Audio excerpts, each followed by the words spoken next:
Hi everybody. Tonight, I'll begin telling you a story that might sound peculiar at first, yet it's a tale stitched from the quiet corners of forgotten chronicles, a tale not of kings or knights, but of a man whose name history rarely cared to remember. It is the story of Leontius, a quiet and unassuming soul born into the shadowy role of a medieval torturer. Despite the grimness of his title, his was not a life of malice, but of reluctant duty, moral burden, and quiet despair. This story will unravel slowly as dusk fades into silence, guiding you gently through the cloistered corridors of his life, through moments of dread, compassion, memory, and the haunting search for redemption. Now, if you're ready, let us begin with the first part of Leontius's tale. The bell of St. Eric's monastery tolled softly over the valley of Mornis, a sound so familiar it had long ceased to stir the villagers from their morning toil. The air was cool and slightly wet with the dew of early spring, and the sun, still hidden behind a shroud of mist, painted everything in muted grays. On the edge of the village, beside the old timber wall covered in ivy, sat a narrow cottage with a soot-stained chimney and a sagging roof. It belonged to Leontius. Inside, Leontius sat beside the hearth, feeding dry twigs into a low fire that refused to grow.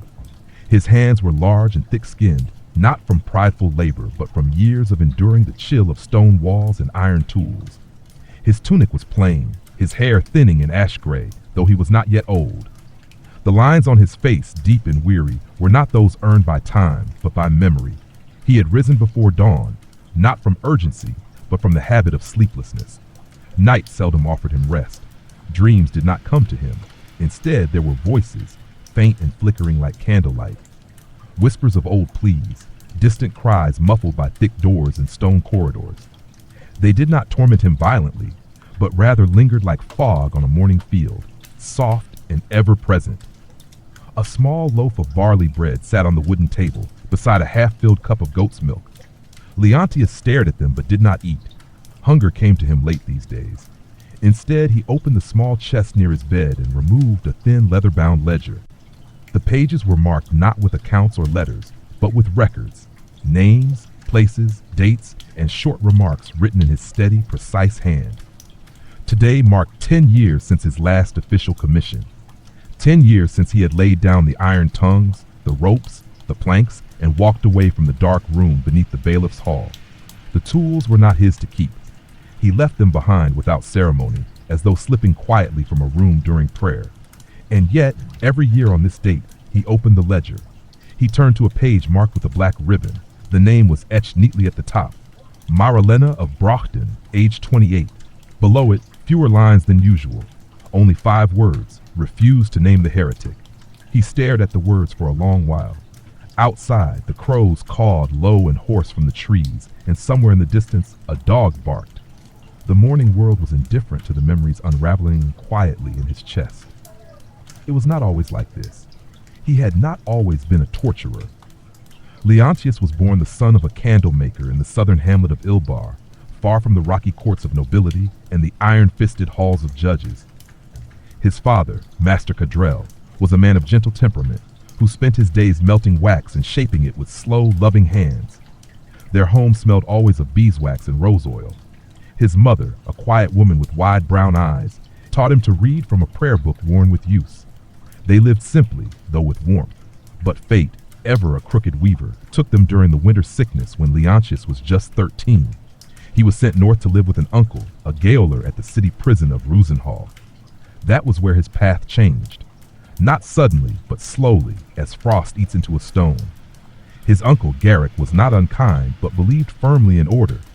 Discipline, he said, was the backbone of every good man.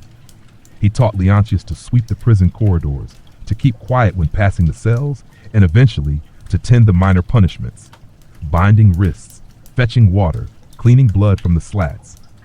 It was not cruelty that taught him the work, but indifference. There were no questions asked of guilt or innocence, only duties and quiet instructions. By 22, Leontius had become the assistant to the appointed torturer of Rosenhall, a man named Bolwin, whose face was always hidden by a cowl. Bolwin never shouted, never struck in anger. He performed his tasks with a detachment that chilled more than any scream. "Our hands are not ours," Bolwin once said. They belong to the law. The pain is not given by us, it is simply passed through us. Leontius had believed him, for a time. He learned the tools, the rack, the strappado, the thumb screws, not with curiosity, but with the resigned precision of one carving wood. He learned where the body bent without breaking, where pain screamed loudest, but death remained at bay. He learned to listen without flinching, to hear things no man should hear, and return home to bread and water as though he'd spent the day sweeping a shop. But it was Marilena who undid him. She was not a witch, nor a heretic. She was a healer, known for treating fevers with mint and willow bark, and helping births with whispered chants and oils. Someone had accused her.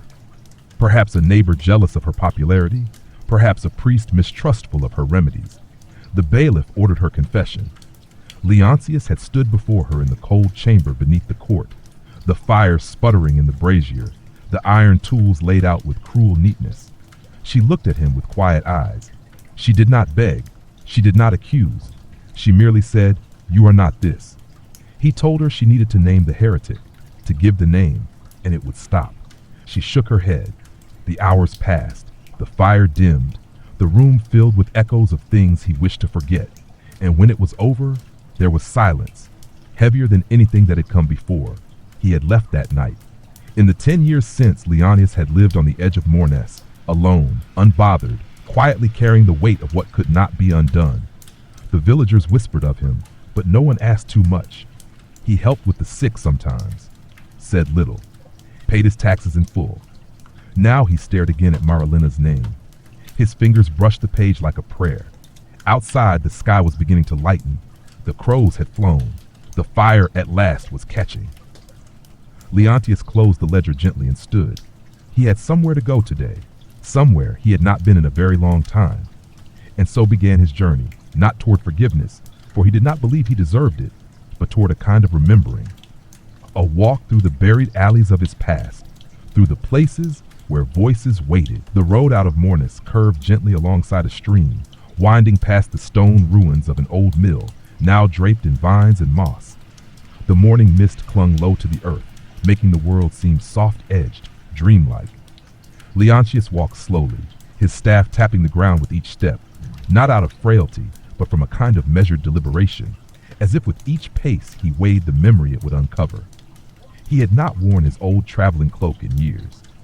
It still smelled faintly of lavender, a scent picked up long ago in a roadside chapel where he once took shelter during a summer storm. The hem was frayed, and the leather boots on his feet bore the creases of countless forgotten roads. But he had no need for comfort now. He walked for remembrance, not ease. As the village disappeared behind him, so too did the sounds of daily life. The bark of dogs, the ring of hammers, the gossip of crows.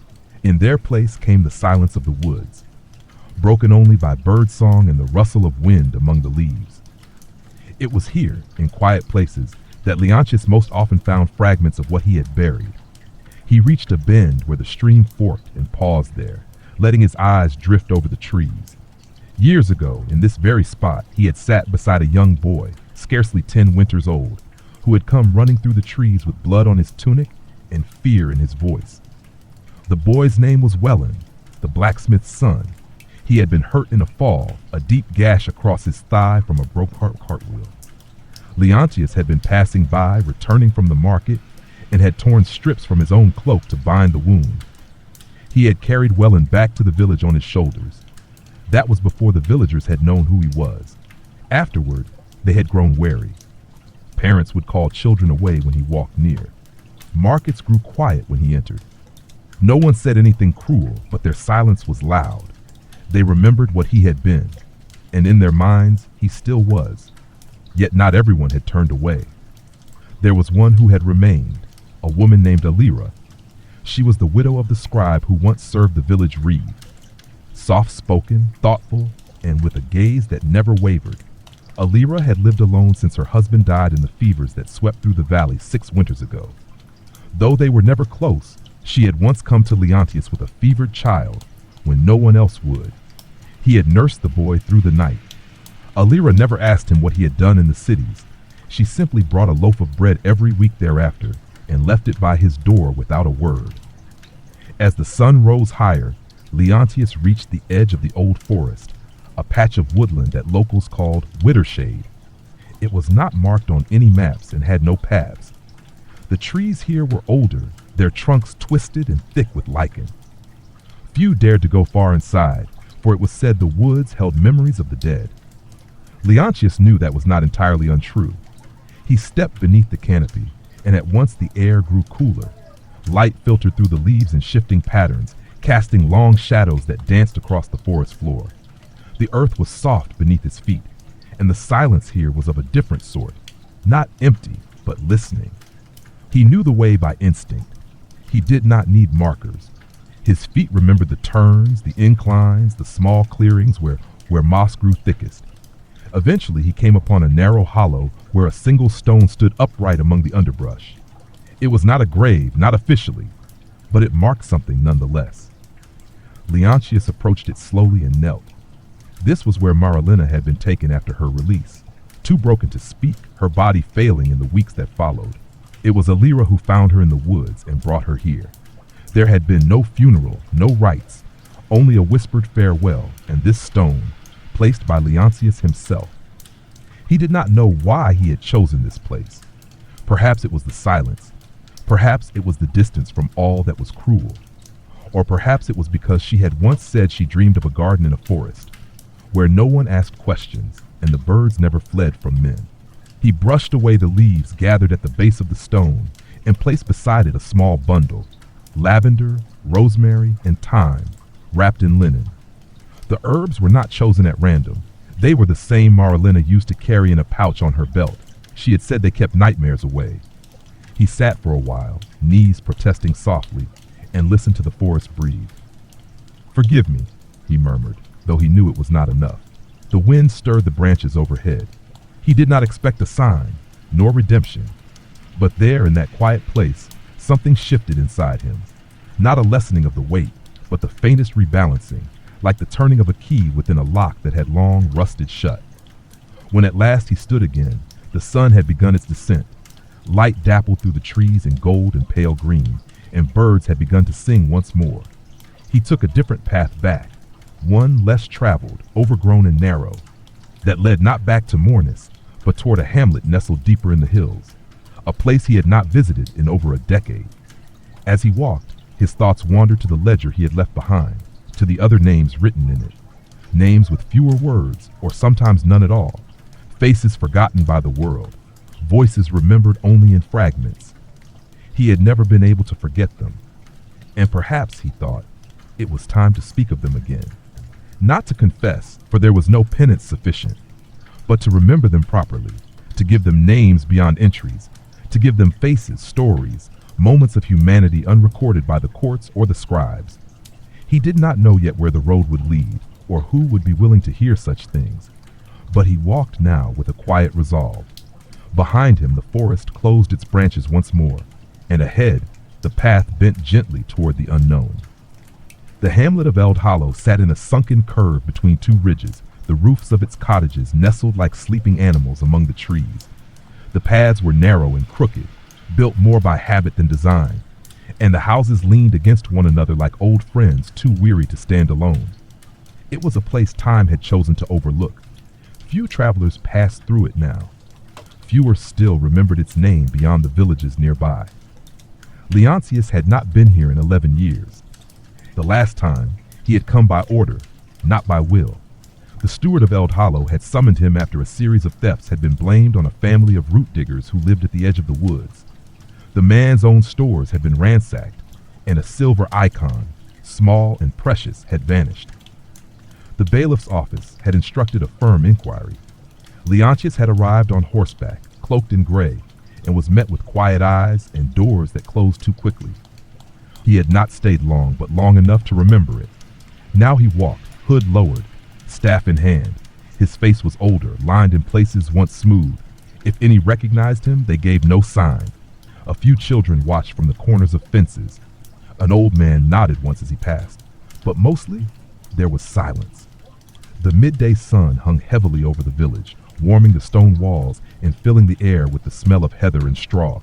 Chickens scattered near the well, and somewhere behind a crooked cottage, A woman was singing softly to a child, her voice barely more than a hum. Leontius let it pass through him without thought, as if he could carry the sound with him. He followed a path to the far end of the hamlet, where the land began to rise again. There, half hidden behind a hedge of hawthorn and elder, stood a small chapel, stone-built, with a steeple that had long since lost its bell. Ivy curled up the walls like slow-burning fire. The door was shut but not locked. He entered quietly. Inside, the air was cool and smelled of earth and beeswax. The pews were few, their wood worn smooth by generations of elbows and knees. At the far end, where light filtered through stained glass faded by time, a simple altar stood with a tarnished candlestick and a dried wreath of wildflowers. He stepped forward, removing his cloak, and sat on the front pew. He remembered the priest who once served here, Father Rendil, a stooped man with a voice like wind through dry reeds. Rendil had not feared him. In fact, it was Rendil who had spoken to him after the inquiry, offering him tea in the chapel's back room, as if he were any other tired man passing through. "You do what the law asks," Rendil had said then. "But what does your soul ask, Leontius?" He hadn't answered. He still didn't know how. Now, in the silence, he looked at the altar and remembered the root digger's daughter. A girl of maybe 15 winters, thin as a willow and twice as quick. Her name had been Adela. She'd been accused of helping her father steal from the steward's storehouse. The others had fled into the woods, but she had been caught, bound, and brought to him. She hadn't denied it, but she hadn't confirmed it either. She only kept looking past him, as though the room were filled with faces only she could see. He had not used the wheel that time, nor the vice. Only questions and a single bucket of cold water poured slow over hours, but she never answered. The icon was later found beneath the floor of the steward's own granary, misplaced and forgotten. No apology was given. The family never returned to the hamlet. And Adela? No one spoke of her after that. Leontius had left Eld Hollow without word. Now he closed his eyes and sat in stillness, hands folded in his lap. He did not pray, not in the way others did. Words seemed too thin for the weight he carried. Instead, he sat with the memory, let it settle around him like dust on old stone. The door creaked open behind him. He turned slowly, expecting no one in particular.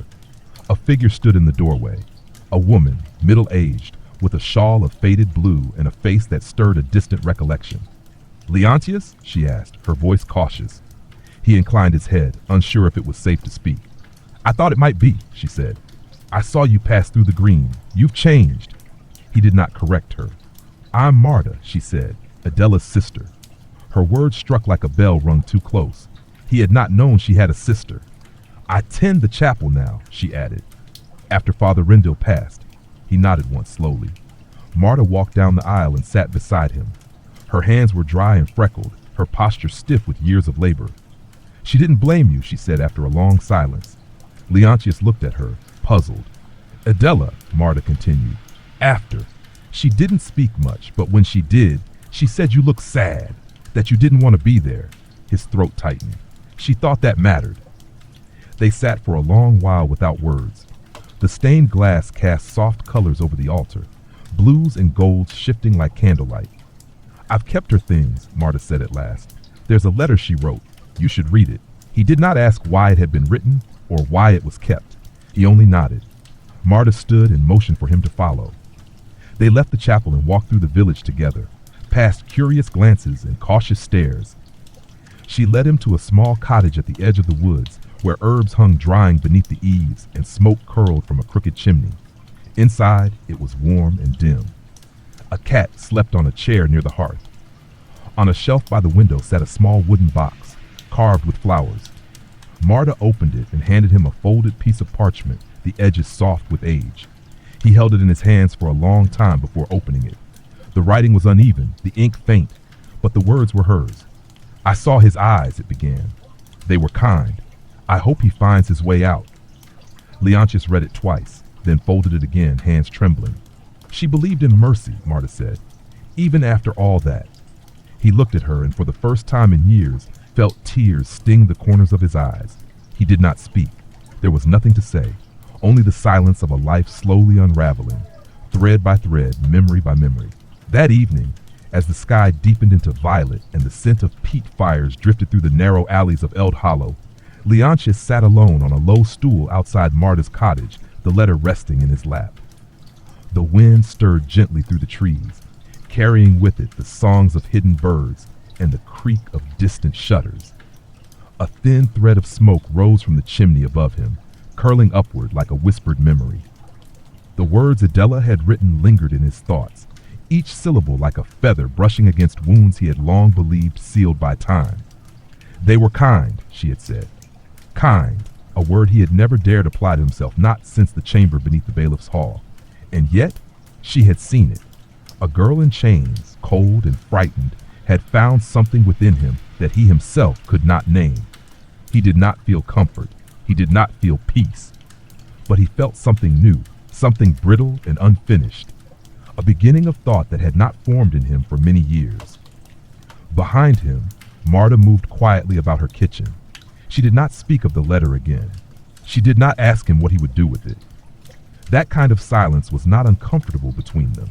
It was the silence of shared knowledge, of grief worn smooth by time and distance. Later, she placed a bowl of stew and a hunk of coarse bread on the table, along with a clay cup of small beer. Leontius ate slowly, though his appetite remained small. The taste reminded him of his youth, of his mother's cooking, of warm rooms in winter and candles lit during the vespers. He could not recall the last time someone had cooked for him. When the sun had vanished fully and only embers glowed within the hearth, he stood and thanked her with a bow of his head. "I'll leave at first light," he said simply. Marta nodded. "Take the letter." He did. The night was crisp as he stepped outside. Stars blinked in the clear sky, cold and distant. He followed the edge of the village to a thicket just beyond the last house, where a ring of elder trees stood like sentinels. There, sheltered between two moss-covered stones, he spread his travel blanket and lay down. Sleep came in fits, shallow and restless. In his dreams, the chamber returned, stone walls lit by flickering torchlight, iron tools lined in precise rows, the hush of breath held too long. But this time, it was not Marilena or Adela who waited. It was a young man, his wrists bound, his eyes wide with a fear that wavered on the edge of recognition. Leontius stepped closer in the dream. The face slowly came into focus. It was himself. He woke before dawn. The trees whispered softly around him, and the sky was still heavy with night. He packed his blanket, tied the letter safely within his satchel, and began walking east, away from Eld Hollow toward the town of Verlaine, where his path had once crossed with another memory he could no longer bear to keep hidden. The road to Verlaine was seldom used now. Most preferred the southern trade route that ran smoother and safer. But this path, though narrower and tangled with bramble in places, was the more honest. It wound through fields and over ridges, past old milestones covered in moss, and shrines where faded offerings still lay beneath carved saints and forgotten angels. By mid-morning, he reached a place he had not seen since his 4th year as an assistant to Bolwin, the torturer of Rusenhall. There had been a rebellion then, not large, not noble, just a small band of farmers and millers who had refused the new grain tax imposed by a visiting lord. The leaders had been caught swiftly, most of them hanged or banished. But one, a man named Harun, had been sent for questioning. Leontius had stood beside Bolwin as Harun was brought in. He remembered the bruises already on the man's face, the cuts on his arms, the way he walked with the stubborn limp of someone who had been beaten but not yet broken. Harun had said nothing for hours. Bolwin had grown impatient. Leontius had been told to take over. It had been the first time he worked alone. He recalled how his hands had trembled as he prepared the tools, how his voice had faltered when he read the formal charges aloud. Harun had looked at him, not with hate, but with something worse, disappointment, as if he had expected Leontius to be better, as if he had placed some small hope in him and it had just been crushed. The session had lasted 2 days. The man never confessed, and when he was returned to his cell, he died within the week, not from wounds, but from a quiet and complete refusal to eat, to speak, to live. Now, as Leontius stood by the remnants of the old stone guardhouse where Harun had last been held, he let the silence fill him again. He took out Adela's letter and read it once more. Then he reached into his satchel and withdrew a blank page from the same bundle where he kept the ledger. He wrote a single name: Harun, age unknown, farmer of the Upper Vale, died with silence. He placed the page beneath Adela's and continued walking. Each step forward now felt less like escape and more like gathering, collecting the scattered bones of memory, the unmarked gravestones of a life lived in shadows. He had not set out to become a keeper of stories, but perhaps that was what remained for him: to name the forgotten, to speak what had gone unspoken, to offer memory in place of mercy when mercy had come too late. The outskirts of Verlan came into view by late afternoon, a cluster of gray-roofed homes clinging to the slope above a wide river, with smoke curling lazily from chimneys and the faint sound of hammers ringing from the distant forge. Unlike Mornes or Eld Hollow, Verlan was not a village lost to time. It breathed with a cautious vitality, a market town tucked along the eastern trade route where carts rolled in from the coast and out toward the mountain passes. Leontius paused at the crest of the hill overlooking the town, leaning on his staff as the wind moved through the tall grass around him. He had not walked these streets in nearly 20 years, yet the layout remained clear in his mind. The market square, the Weaver's Quarter, the footbridge across the Kellen stream, and just beyond the chapel wall, a small walled building with barred windows and a soot-stained door. That had been the magistrate's chamber, and beneath it, the cells. It was not his destination now, not yet, but it loomed in his thoughts, a fixed point on the horizon of memory. Instead, he turned first toward the Weaver's Quarter, his steps slow but unyielding. He passed familiar doors, many now repainted or shuttered, in a narrow lane where laundry lines still stretched between windows, bright fabrics dancing like banners in the wind. Children's voices echoed from behind low fences. A baker lifted a hand in greeting, mistaking him for someone else. He came to a small house at the edge of the quarter, nearly swallowed by ivy, its garden overgrown but not untended. A wooden charm hung from the lintel, 3 tiny bells bound by twine. The sound they made when stirred by the breeze was soft, fragile, like memories stirring in sleep. Here had lived Elise. She had not been noble or notable. She kept no records, served no lord. She had been a midwife, quiet and calm, known for her gentle voice and the firm steadiness of her hands. She had also been Leontius's sister-in-law, though that word barely touched the depth of what she had meant to him. Years ago, before the role of torturer had claimed his every season, Leontius had known moments of something near happiness. His brother, Tamar, had worked the looms at Verlan's West Mill. He was younger, fair-haired, and full of questions, endlessly curious about the world beyond their narrow fields of youth. Elise had married him in the summer of the locusts, and their home had always smelled of mint tea and oiled wool. Leontius had visited often, taking refuge from the suffocating routine of the chamber. Elise never asked what he did, never flinched at the bruises on his hands, or the cold silence that often clung to him like dust. She simply served him tea, let him sit in her garden, and spoke of birds, or herbs, or the way the clouds moved. When Tomar died, a carting accident in the lower valley, Leontius had been away, summoned to another inquiry in a town whose name he no longer remembered. He arrived too late for the burial. Elise had not wept when he came. She only handed him a bundle of Tomar's things and asked that he never return to the chambers beneath Verlaine. He had promised. But promises made by men like him were often broken. Later that year, a child had gone missing, the magistrate's son. Rumors circled. Accusations bloomed like mold in damp corners. A recluse named Jory, who lived by the marsh, was taken in and questioned. Leontius was summoned once more. Elise had come to the square as he stood beside the guards. She did not speak. She only looked at him. The expression she wore, not anger, not sadness, but a deep and aching disappointment, had never left him. Jory died within days. The boy was found weeks later, drowned in the weir. Elise moved away soon after, leaving behind the house and garden and the wind chimes that still whispered her memory. No one had seen her since. Now Leontius stood before her door, uncertain of what he hoped to find. He stepped forward and touched the frame, fingers brushing against the charm. The bells gave a faint sound, and something deep in his chest ached at the familiarity of it. The door opened behind him. A woman stood there, older than Elise had been, with a shawl pulled tightly around her shoulders. Her eyes searched his face, then softened with a glimmer of recognition. "You're him," she said gently. He nodded.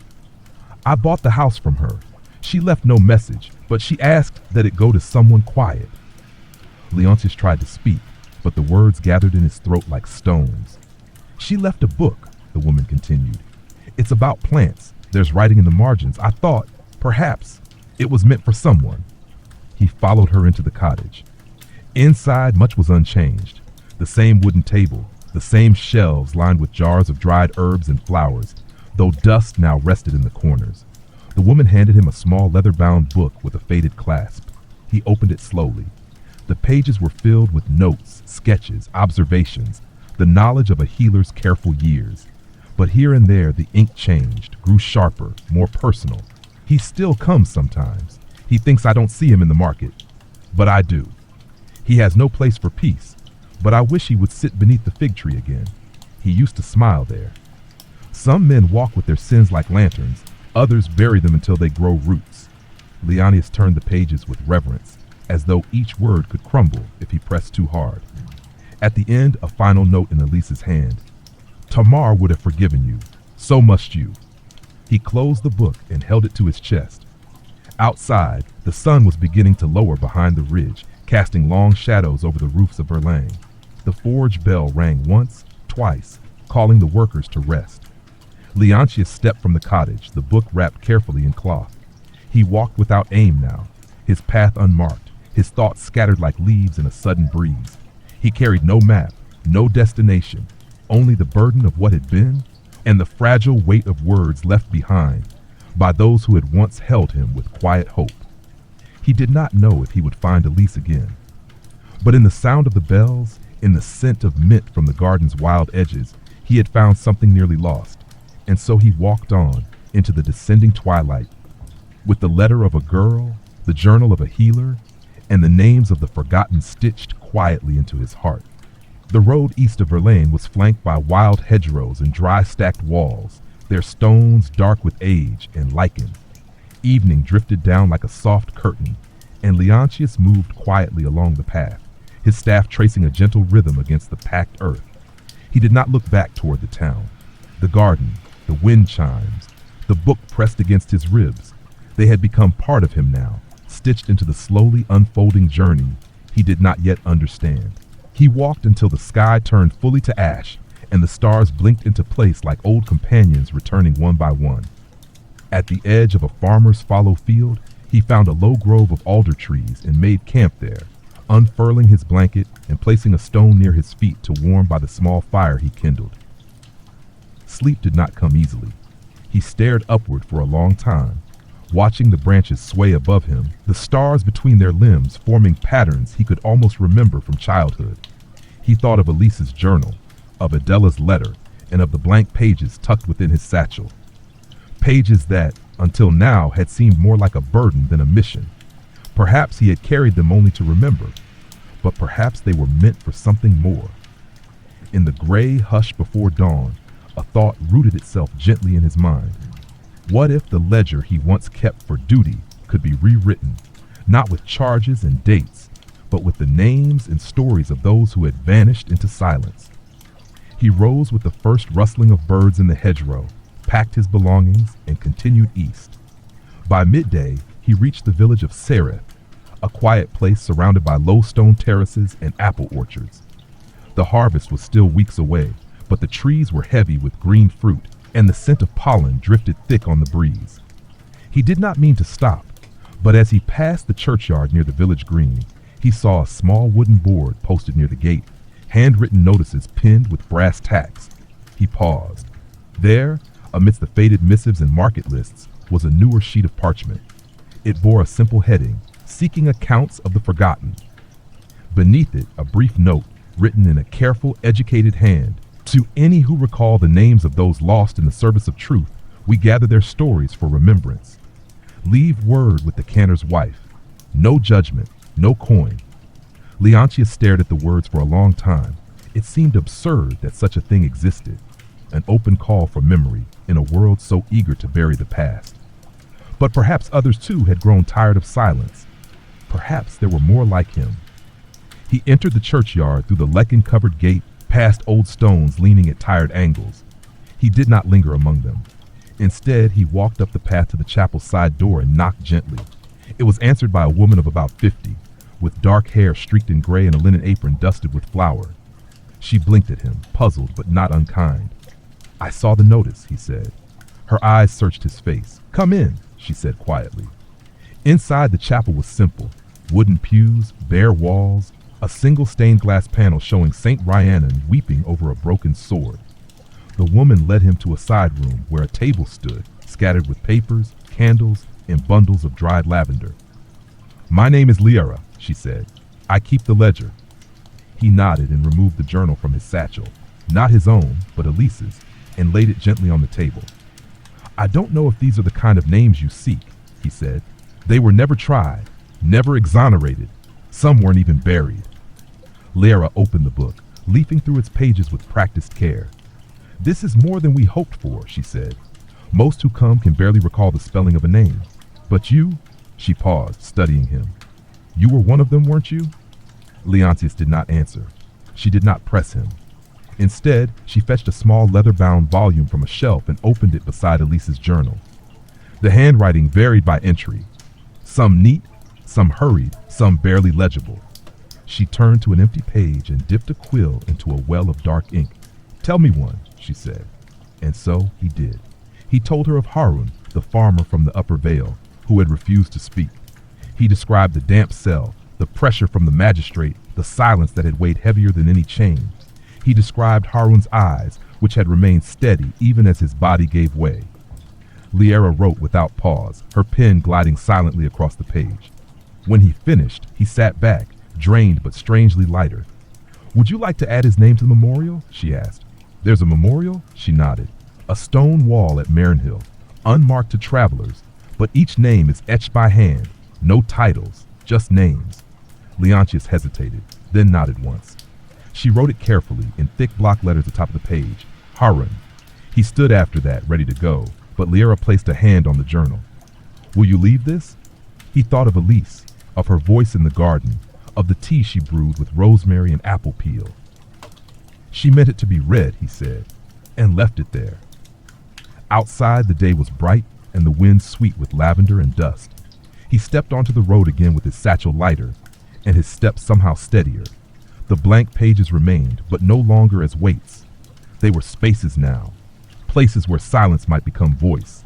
He did not yet know all the names, but he would find them, one by one. Beyond Kereth, the hills rose higher and the trees grew thicker, folding over the road like the ribs of an ancient beast.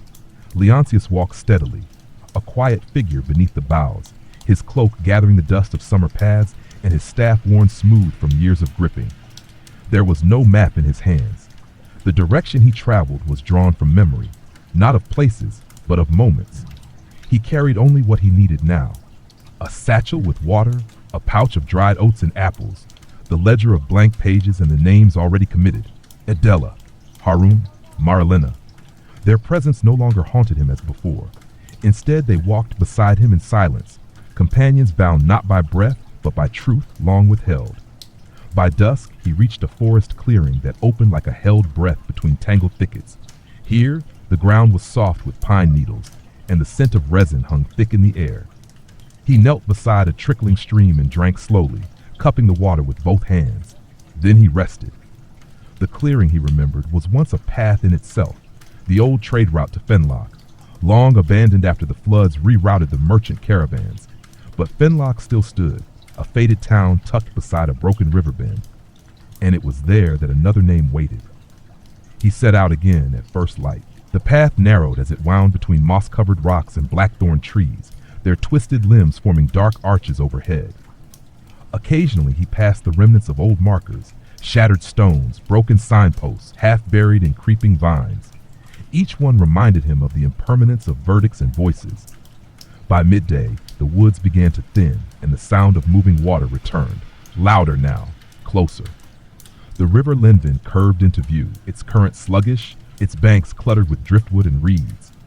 On its far side lay Fenlock, cradled in a shallow basin of stone and loam. The town had shrunk. Once it had hosted 3 inns, a tannery, and 2 market greens. Now only the eastern quarter showed signs of life. Smoke from hearths, children by the river, a cooper hammering casks beneath a tilted awning. The rest had fallen into quiet ruin, walls collapsed under their own memory. Leontius crossed the narrow footbridge, each plank groaning beneath his weight, and entered Fenlock without fanfare. Few noticed him. Those who did watched only briefly, then turned back to their work or conversation. He followed the lane that curved past the ruined granary and came at last to a small chapel, its roof patched with new thatch, its door freshly oiled. A boy with a crooked smile swept the steps. Leontius paused. "Does the priest still live here?" he asked. The boy nodded. "Oh, Brother Corin? Aye, though he sleeps most of the day now." "Are you here for the shrine?" Leontius frowned. "What shrine?" "The one behind the chapel," the boy said, lowering his voice. "They say it was for the mute girl, the one who was taken years ago." The air shifted, colder than before. Leontius thanked him with a nod and stepped quietly around the side of the building. There, half hidden by tall grass and leaning willow branches, stood a narrow stone enclosure, 4 waist-high walls forming a square with a single cross at the center. Flowers had been left there recently.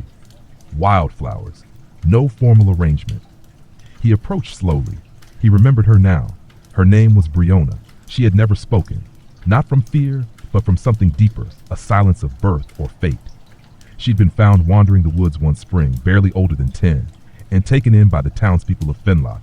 They'd raised her, taught her to bake, to clean, to smile, and for a time she had lived gently, until a child in the village fell sick and died, a boy whose mother swore he'd been cursed. Rumors returned, they always did. Briona had been taken from her home one cold morning, barefoot, her hands bound not in cruelty but in ignorance, as though no one quite knew what they were doing, only that something must be done. Leontius had been summoned, as always. He had not wanted to go. He had tried, quietly, to explain to the magistrate that there was no cause, that the girl could not speak to defend herself. But silence, in that place and time, was not innocence. It was suspicion. He had asked her gently if she had harmed the boy.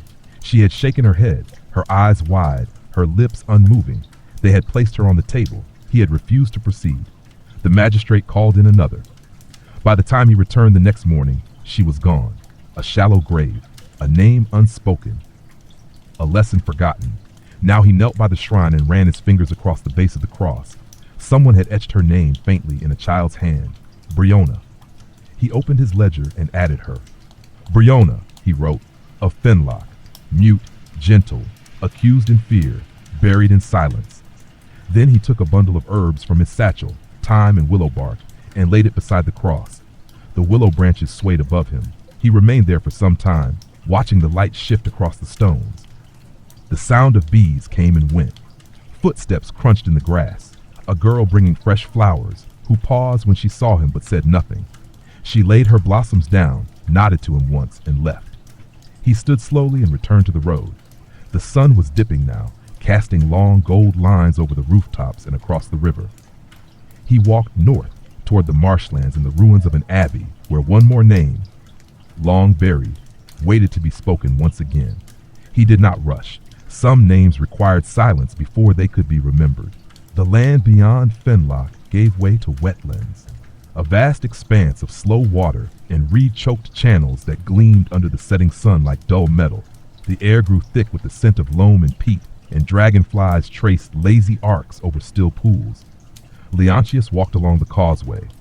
A narrow path of worn flagstones raised just high enough above the marsh. His footsteps were soft, swallowed quickly by the quiet hum of insects and the distant croaking of toads. He followed the path not by sign or stone, but by memory, a memory overgrown with guilt and long silence. The Abbey of St. Morwin had once stood at the edge of these fens, built on an island of firm ground, a place of retreat for those seeking solitude and peace.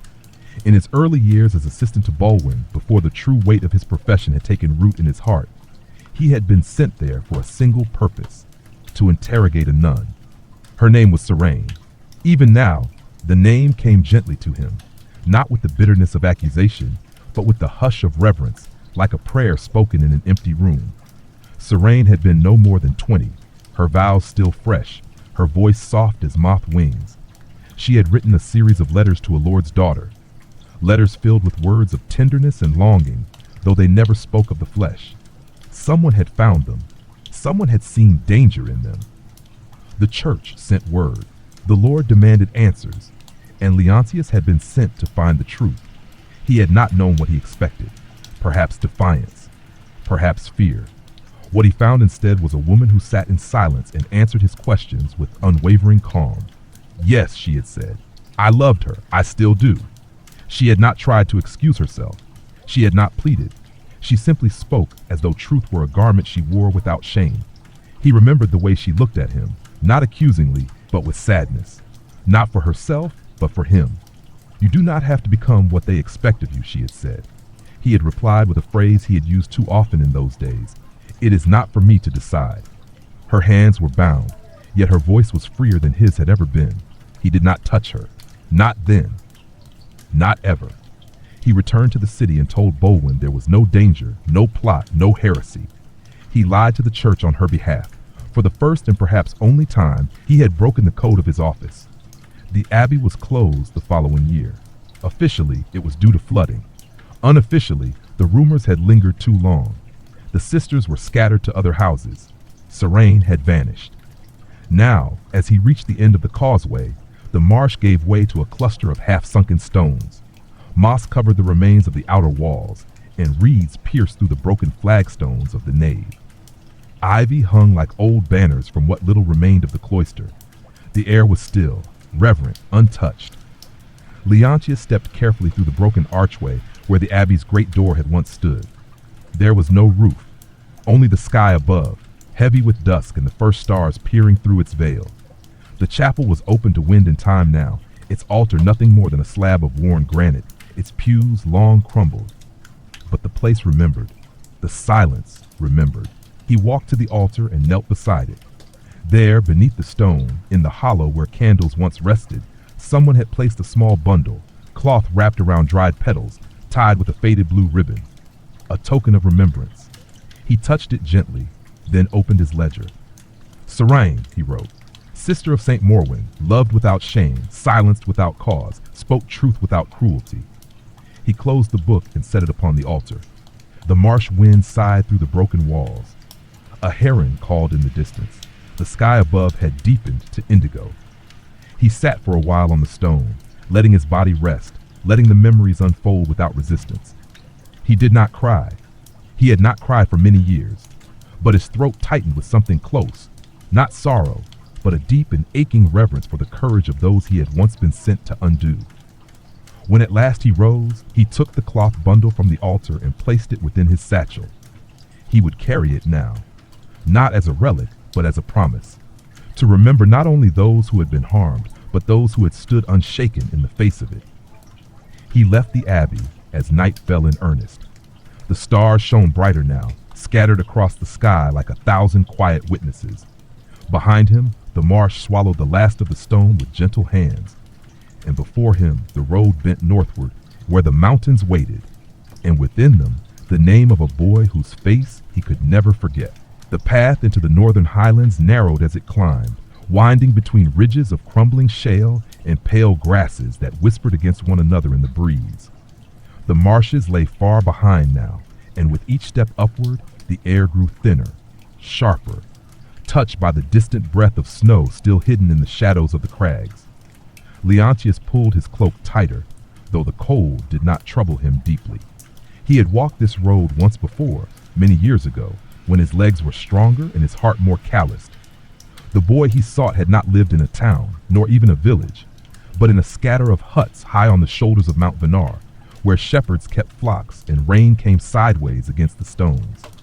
His name had been Ruan, a name so simple, so easily lost to time, yet one that Leontius could never write without pausing. He remembered the call that brought him, not from a lord or a steward, but from a friar, a small, frightened man who had walked all the way to the city to speak of a child touched by demons. The boy had dreams, he said, spoke strange things in the night, woke screaming, eyes wide with terror. The local priest had called it possession. The friar, fearful of drawing the attention of larger powers, had pleaded for someone quiet to come, and so Leontius had gone. He reached the high meadows by late afternoon, the light of the sun slanting low and gold against the peaks. The huts remained, some still thatched, some caved in, and others reclaimed by bramble and stone. Sheep wandered among them, tended by an old man who looked up from his crook with wary eyes but said nothing. Leontius passed him without a word. The hut, he remembered, stood at the far edge of the slope, near a ridge that dropped sharply into a narrow valley. Its roof had collapsed, but the door still hung crookedly on its hinges. The path to it was barely visible, overgrown and broken. He followed it carefully, his boots crunching on frost-hardened grass. Inside, it smelled of earth and ash. There had once been a small cot here, a table with 3 legs, and a hearth where the boy's mother cooked barley and wild greens. Now only stones remained. Leontius stepped inside and stood for a long moment, letting the silence settle around him. Rune had been 10, or perhaps 11. Small, even for his age. Thin and pale, with dark hair that hung in his eyes and hands that trembled constantly. The villagers had kept him at arm's length. Some claimed he spoke to the dead. Others said he knew things he could not know, like when the storm would break, or which ewe would bear twins. Leontius had found him curled in the corner of the hut, his mother weeping beside him. The boy had not looked at him, not even once. Leontius had spent 3 days there. He asked no questions. He performed no rites. He merely watched. The dreams came each night. Soft mutterings, cries, then screams. Ruan would wake in terror, his eyes wide with something too old for a child. He never remembered what he saw, only that he felt wrong. On the 4th day, the friar arrived with others, men who bore ropes and crosses, and the eyes of those who feared what they did not understand. Leontius stood between them and the boy. He told them it was not possession, not heresy, only a child who needed care. They accused him of sympathy, of failure, but they left without the boy. Leontius stayed one more night. In the morning, the mother thanked him with trembling hands. She offered him bread. He took nothing but the memory. And then a year later, word reached him. The boy had vanished during a storm. The mother said he walked into the valley and never returned. No one searched long. The mountain, they said, had taken him. Now in the ruin of the hut, Leontius knelt and opened the ledger once more. Ruan, he wrote. Of Vinar's high slope, dreamer, feared, protected, then forgotten. He paused, then added a line in smaller script. Not all who vanish are lost. He folded the ledger and set it beside the stone hearth. Then he stood, walked a few paces to the ridge, and looked down into the valley below. It was steep, cloaked in mist, and no path wound through it. But he imagined the boy, small, silent, stepping into the fog, not with terror, but with the strange resolve only children sometimes carry. The wind shifted, carrying with it the faintest sound. Perhaps a bird, perhaps the cry of a lamb, or perhaps nothing at all. He turned away. There was one more place he had sworn to revisit. Not a chapel, not a court, but a field near the coast where the grass grew high and the wind never stopped. Where once, many years ago, the truth had been spoken not by voice, but by silence, and sealed forever beneath the sky. The journey from the mountains to the coast took 3 days, and each night brought a different silence. In the high passes, it was the silence of wind over stone, where only the stars bore witness to its passage. In the valley forests, it was the hush of moss and shadow, where owls called softly from darkened branches. By the 3rd evening, as the land flattened and the scent of salt grew thick on the breeze, the silence changed again, broader, deeper, the kind of stillness that came not from absence, but from something vast and eternal. Leontius reached the coastal plain just as the last of the day's light bled from the sky. The field he sought stretched across a high bluff above the sea, golden and wind-tossed, dotted with stones too large to be natural. It had once been a burial ground, though not officially marked, nor blessed. It was a place where those denied formal rites were quietly laid to rest, far from the eyes of lords or priests.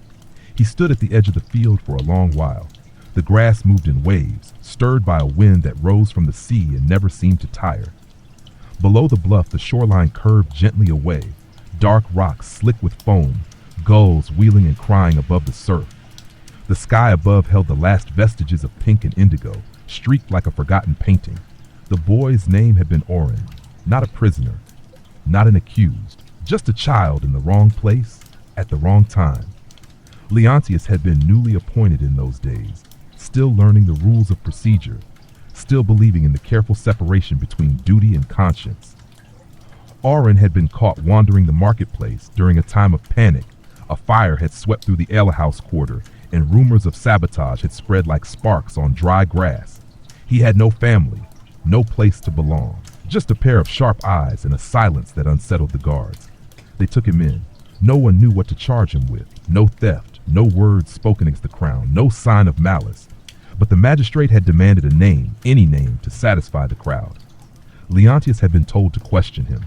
He remembered the room, small, damp, barely lit by a single tallow candle. Auron sat on the bench, hands clasped in his lap, his face blank but unafraid. He didn't cry. He didn't speak. He only looked at Leontius, eyes wide and steady, as if he were the one seeing through the mask. No matter the question, he gave no answer. No matter the tactic, he gave no sign. Eventually, the magistrate lost patience. No trial was held.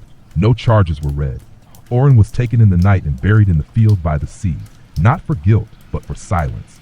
Silence mistaken for defiance, or perhaps for truth that no one dared to hear. Leontius had never forgotten his face. Now, standing in the tall grass, he searched for the stone. It was not marked, but he remembered its shape, low and flat, with a deep groove down the center where rainwater often pooled. He found it near the western edge, half covered by thistle and creeping vines. He knelt beside it and placed his hand on the stone. It was cold. He drew out the ledger and turned to a new page. Auron, he wrote, of no house, of no crime, buried for silence.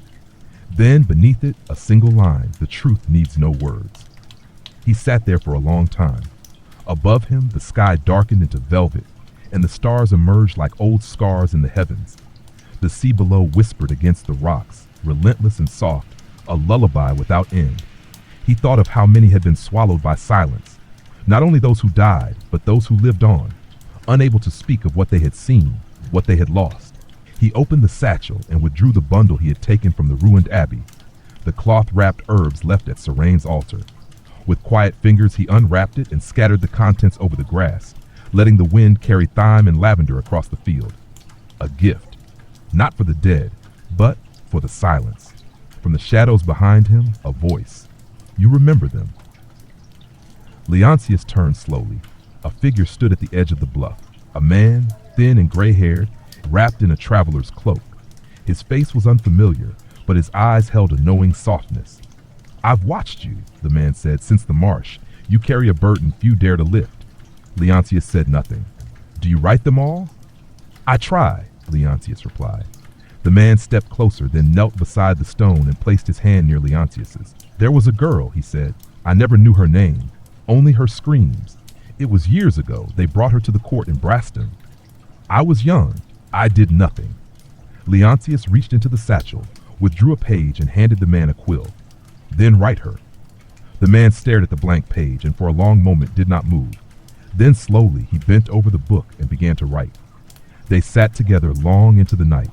Two shadows in the wind, two hands remembering, two men who had once borne witness in silence, now giving names to the unnamed.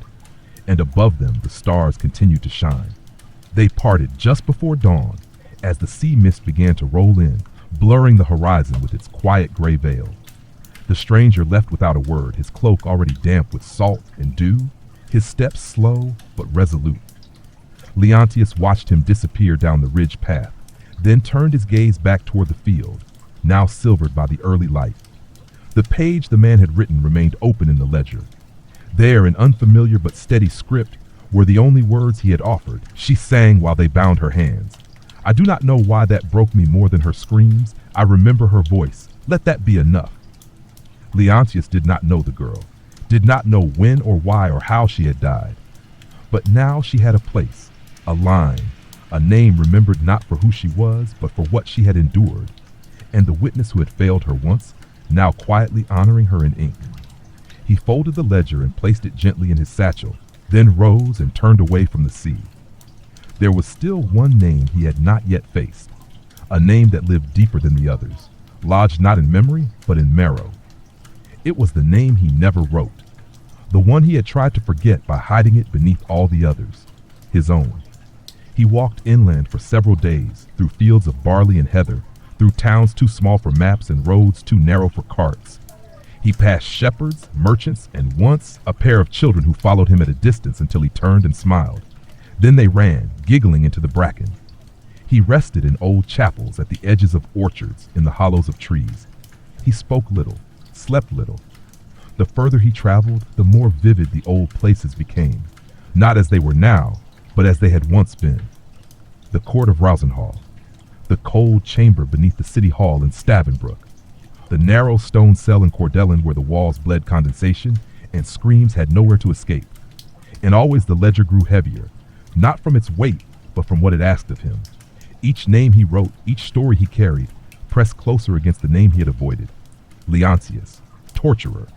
Not by passion, not by cruelty, but by craft, by silence, by choice. He had believed then that he was doing what others could not, that his control, his stillness, his distance made him suited for the work. That if pain had to be given, better it be delivered by hands that would not revel in it. But that lie had worn thin long ago. Now in the twilight of his years, he saw the shape of it more clearly. Not a shield, but a mask. Not mercy, but avoidance. On the fifth morning, he reached the edge of a forest he remembered not by sight, but by scent, pine and old leaf, and the distant sweetness of wood smoke. This was where it had begun. Not the work, but the breaking, the turning point. It was where he had once spoken a name under pressure, not a lie, but not truth either. The man he named had been taken the next day, questioned, pressed, confessed.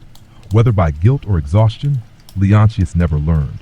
The man died 2 weeks later. His name had been Auric, a miller, a widower, a quiet man who once shared his bread in a song in the late hours after curfew. Leontius had admired him, respected him, and yet, when the pain became too much, when the interrogators turned to him, not for confession but for information, he gave the name. The pressure had been immense, the pain real, but the guilt had never lessened. He found the glade that afternoon, half forgotten and overgrown. The mill was gone now, only a circle of stones and the low foundation wall where children might sit and toss pebbles into the stream. Moss grew thick along the base. Ivy tangled around what remained of the hearth. He sat. For the first time in weeks, he opened the ledger not for another, but for himself. He dipped the quill slowly and wrote, Auric, miller, friend, named by my voice, buried by my silence. Then beneath it, a second line. I gave pain to those who deserved mercy. I withheld mercy from those who gave me pain. I remember now, and I will not stop remembering. He stared at the ink until it dried. He did not write his own name, not yet, but it hovered near, just beneath the surface. No longer something to flee, but something to face. He closed the book and sat with the breeze in his hair and the sound of the stream whispering through the stones. The ledger was nearly half filled now, and for the first time, he wondered not whether he could finish it, but whether he must. Not for the world, but for the ones who still lived, for those who had done harm, for those who bore wounds, for those who remembered, but did not yet speak. He would walk until the pages were filled, and then at last he would write his name. The village of Dunmarrow rose from the earth like a dream forgotten. Low stone cottages, smoothed by centuries of wind, their thatched roofs patched with moss, their chimneys quietly exhaling the scent of oak wood and peat.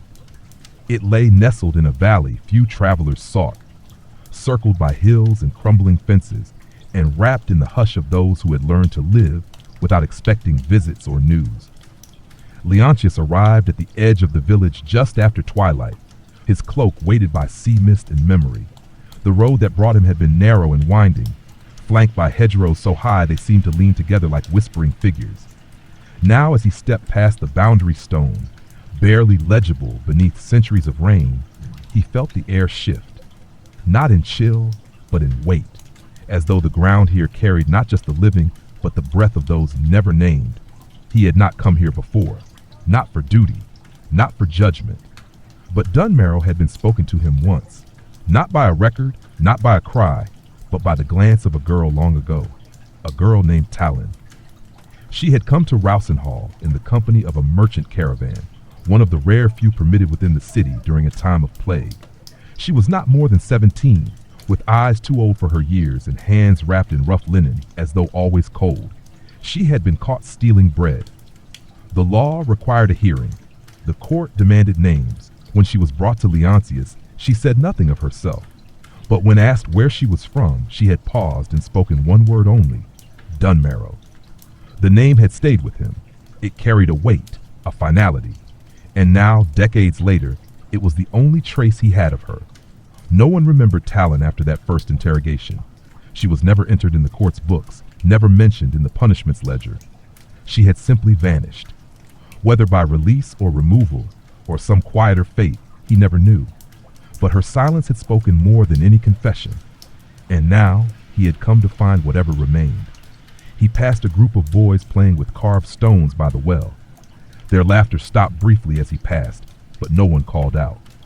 An old woman feeding chickens beneath an eave paused, squinting into the dusk, then returned to her task with a shrug. The air held the hush of lives measured not in seasons, but in shadows. At the center of the village stood a chapel no wider than a barn, its wooden doors gray with time, its bell long gone. Leontius pushed gently on the door. It creaked open to reveal a dim interior, its walls lit by a few flickering oil lamps and a tapestry that hung behind the altar, faded red, stitched with a symbol he did not recognize. He sat in the last pew. For a long time, there was no sound but the whisper of wind through the open doorway and the soft creak of the building settling. Then a voice. "You aren't from here." He turned. A woman stood near the aisle, tall, dark-haired, with a face that might have once smiled often, though not recently. Her eyes, though kind, were lined with the sort of caution that grows in places too familiar with loss. "No," Leontius said. "You're looking for something?" He nodded. "Someone." She tilted her head. "We've no inn, if that's what you need." "Talon," he said. "That was her name. She would have left here years ago, as a child. Maybe she was orphaned, maybe not." She said nothing more. The woman did not speak for a while. Then softly, "There were two sisters, Talon and Murith. They left during the drought. Their parents died that winter. The fever came after. No one stopped them. We had no food for ourselves. What became of them? We don't know. We thought they perished on the road. Some said they were taken by travelers. Others said they reached the coast." "I met Talon," Leontius said quietly. "Once. She spoke only her name and name of this place." The woman moved to the front pew and sat, her hands folded over each other like worn cloth.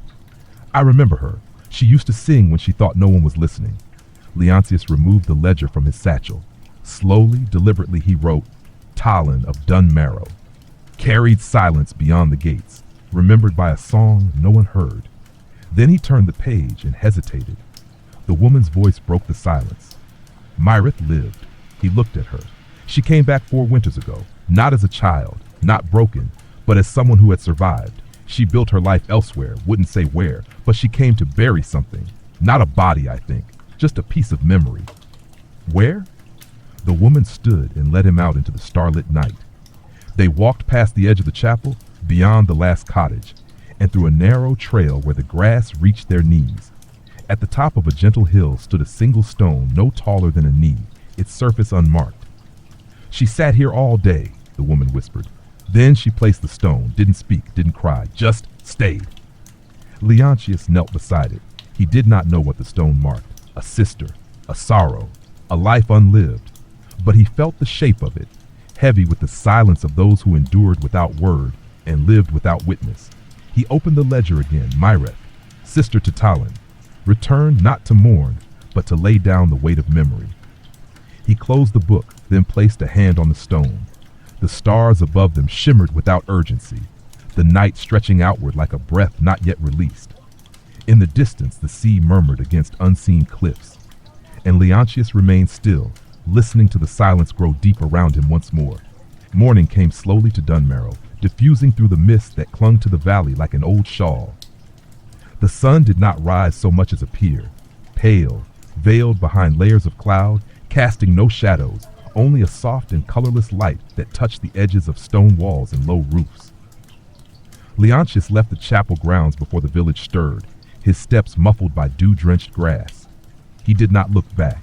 The field with the unmarked stone, the woman who had remembered the singing, and the 2 names now carried in the ledger, they would linger in him, as all the others did, not as burdens, but as steady companions. The road east led him through hills that rose and fell like the slow breathing of some ancient body. The trees here were fewer, their trunks thin and twisted by wind. Birds flitted through the thickets, and now and then he glimpsed foxes or deer in the distance, watching him with cautious eyes. He followed no map, only the silent compass that had grown within him, pointing always toward places where memory waited to be unearthed. By the second day, he reached the edges of a wide moor, where he paused to rest at a crossroads marked by a stone carved with the crest of a long-dead noble house. Here, he was met by a figure who seemed more ghost than man, an old shepherd with a face of leathered lines and a cloak made of patchwork wool. They shared bread and silence. When Leontius mentioned his path, the man said only, "You're headed for Mosmere, then." He was. Mosmere had once been known not for cruelty or judgment, but for healing. A place of retreat where the sick were brought to mend in the wet air and mineral springs. But after the war, the one that cracked the kingdom in two, the springs were taken by the crown, turned into a station of discipline. A correctional site, they called it. A place where the disobedient were restored. Leontius had been sent there only once. The memory was not like the others. It did not bleed at the edges. It was sharp, precise, as if his mind had preserved every detail in glass. He had been tasked with overseeing a single case. The girl's name had been Isolde, accused of refusal to confess her father's treason. The father had already been executed. His letters were found, his plans revealed. The girl had written nothing, spoken nothing, but the crown wanted clarity, a clean resolution. They sent Leontius to make her speak. She was 19, pale, quiet. Her hands were always folded in her lap. She never protested, never cried. She asked only that her brother, a child of 7, be sent away from the camp before anything began. They granted that mercy. Leontius had spent 2 days with her in the room where the stone walls leaked with the damp of the springs. She answered nothing. At first, he believed she was waiting to test his patience. But as time passed, he began to understand. Her silence was not defiance. It was protection. She knew nothing, and she knew that nothing she said would change what had already been decided. She had chosen to keep her silence because it was the only thing left that was hers. He left Mosmere that year with no confession. The girl was transferred. He never learned what became of her. Now, as he stepped onto the path that led into the hollow where the springs once steamed and the grass grew too green to be natural, he saw the old walls still standing, black with moss, windows shattered. The springs no longer bubbled. The place had been abandoned since the end of the war, when the crown's attention shifted to greater cities and larger threats. But the stones remembered. He walked through the broken gate, past the rusted iron fixtures that once held lanterns, and into the main hall, where the roof had collapsed and brambles grew through the flagstones. There, in the corner, was the bench where she had once sat. He knelt beside it, brushing away the leaves and mud. Then he opened the ledger. Isolde, of Mosmere, chose silence not as shield but as gift, asked nothing, gave everything. He closed the book and placed his hand on the wood of the bench. There were no flowers to leave, no offerings to make, only the stillness, only the echo of a voice never raised. He sat there as the sky darkened, rain beginning to patter softly on the stone and leaves above. His cloak grew damp, but he did not move. He welcomed the rain. It fell without judgment, without memory, and yet it baptized the place as if memory had never left. When the light faded completely, he rose and made his way through the ruins, back to the path that led east. And as he walked, he thought not of Isolde's silence, but of her question. Before she was taken from the room, she had turned to him and asked quietly, "Do you believe in forgiveness?" He had not answered then. But now, walking in the rain, with the ledger growing heavier in his satchel and the names swelling like a river behind him, he whispered aloud to the darkened sky, "I believe in remembering." The rain followed him eastward, soft and steady, painting the world in silvers and grays. The moor gave way to woods again, tall beeches with trunks pale as bone, their leaves whispering softly overhead. Water dripped from every branch, from every blade of grass, falling in a rhythm older than language. Leontius walked beneath it all, his hood drawn low, his thoughts as saturated as the earth beneath his boots. He traveled now not toward a place, but toward a name. He had not spoken it aloud since the day it was taken from the record, struck clean by a clerk who was neither cruel nor kind, merely obedient. But the name remained with Leontius, curled like smoke in the corner of his memory, rising sometimes in dreams or in the pause between footsteps when the wind grew still. The name was Ewald, not a prisoner, not an accused, not even a victim in the way most would think. He had been a friend, years ago, before the ledger, before the chamber, before even the first confession. Ewald had been the first to call Leontius by name without hesitation. They met at a monastery where Leontius had been sent for a brief recovery from fever. Ewald had been a novice there, quiet, strong in the arms, but gentle in the face, his smile always a little crooked as though he found something to laugh at just behind every moment. They shared 3 weeks of silent prayer, meals in the orchard, long walks through the cloistered paths. They never spoke of anything weighty, not the future, not the church, not the lives they might live. But something grew between them, something neither dared name. When Leontius left the monastery, Ewald pressed a small cloth pouch into his hand. "For your dreams," he said. Inside were dried lavender buds and 3 curls of shaved sandalwood. He never saw Ewald again. But a year later, in a hall thick with smoke and parchment, Leontius read a name on a list, a monk named Ewald, accused of improper attachment, of abandoning his vows, of corrupting another novice. Leontius said nothing. He could have spoken, could have offered truth, but silence, once learned, clings tight. Ewald was sent to an isolation abbey far in the east. No formal charges, no trial, just exile. Now, 2 decades later, Leontius came to the edge of those eastern woods, where the trees began to thin and the land sloped down toward a wide basin surrounded by black pines and silence. There, atop a hill overlooking a narrow lake, stood the remnants of the Abbey of St. Pelion. It had long since fallen to disuse, the order dissolved, the monks gone. Only the structure remained, roofless in places, ivy-bound, the stones dark with weather and time. Leontius passed through the gate. No voices greeted him, no bells, just the slow creak of wind against wood, the hush of grass underfoot, and the distant lapping of water along the shore. He found the cloister garden, now wild with overgrowth, herbs run to seed, roses gone to bramble, pathways swallowed by green, and at the center, a single bench beneath an arch of crumbling stone. There, carved into the wood, nearly faded, he found it. A name, Ewald. He knelt before it, not to pray, but to remember, to let memory fill him, not just of exile, but of laughter, of apple blossoms falling on a spring morning, of a shared bowl of stew, of the quiet moments when kindness needed no explanation. He opened the ledger. Ewald, novice, laughed in silence, loved in secret, banished not for sin but for tenderness. He wrote nothing more. Then he removed the cloth pouch, worn, stained, its scent nearly gone, and laid it gently beneath the bench. "I should have spoken," he whispered. A breeze moved through the ruins, stirring the ivy, rustling the dry leaves, and for the first time in days, the rain stopped.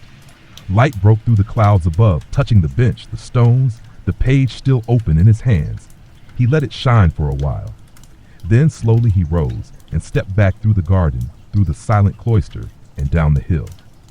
There was still more to name, but as he walked, he carried this memory not as guilt, but as proof that even in silence, something sacred can endure. The hills beyond St. Pelion sloped gently into a land of marshy pastures and whispering grasses, where the rivers wove through the earth like forgotten veins. The paths here were seldom trodden, and Leontius walked them with the care of one who knew each step might awaken something long buried.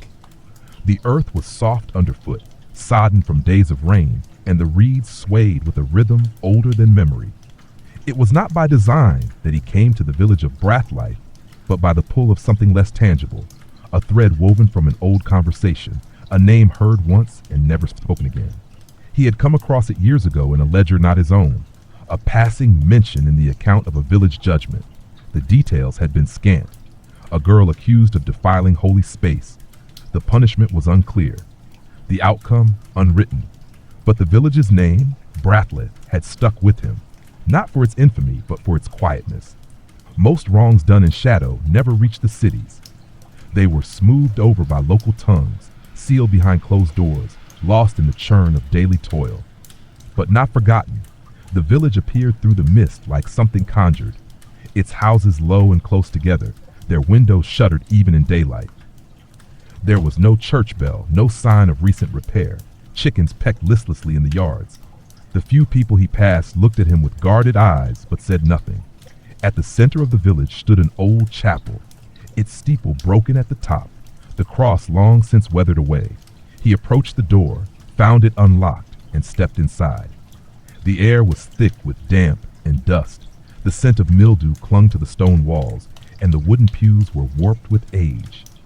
But at the far end, where the altar once stood, there was a small figure, an old woman, seated on a stool, her back hunched, her hands wrapped in cloth, as she scrubbed the floor with a slow, steady motion. She looked up as he entered. "You're not from here," she said, her voice graveled and low. "No," Leontius replied. "Looking for someone?" He nodded. Her name was Elari. The old woman paused, the rag in her hand still dripping.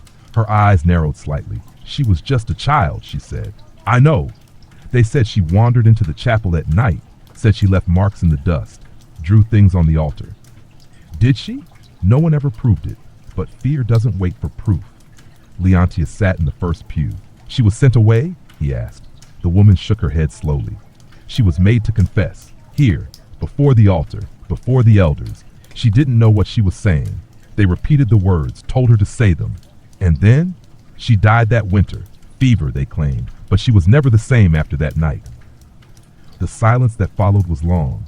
Leontius opened his ledger and began to write. Ellery, of Brathleaf, child of winter, accused without reason, made to speak what she did not understand. He paused, then added, "Some confessions are carved, not given."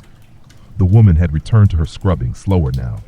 "She used to sing," she said after a while, "very softly, like she didn't want the world to hear, but it was always the same song, about stars that lived in the lake and never touched the sky." Leontius closed the ledger. "She isn't forgotten," he said. "No," the woman replied, "not by me." He stood, placed a small sprig of dried lavender on the stone near the altar, and stepped back into the mist.